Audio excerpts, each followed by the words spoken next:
ар бир ай жаңырган сайын айдын жаңырганын көрүп туруп пайгамбарыбыз саллаллаху алейхи вассалам ушул дуаны окуйт эле.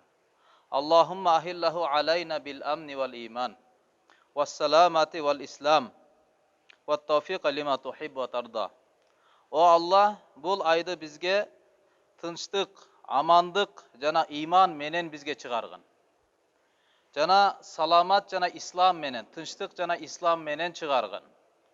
Жана өзүң жакшы көргөн, разы боло турган амалдарга тауфик берүү менен чыгаргын деп, ай чыгаш алдында, ай жаңырып атканда пайгамбар алейхиссалам Алла Тааладан ушинтип суранчу экен да.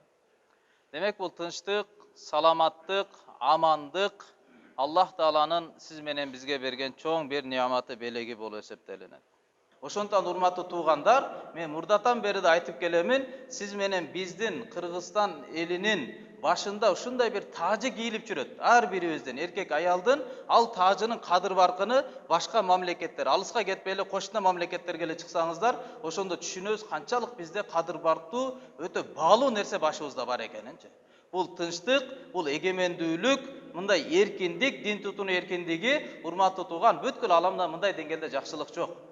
Сиз менен биздин мойнубуздагы милдет эмне? Ушул келген белекти сактап, шалакылык кылбастан, ар кандай нерселерге алданбастан, өзүбүздүн акылыбыз менен терең болуп, ушуну сактап калуу да.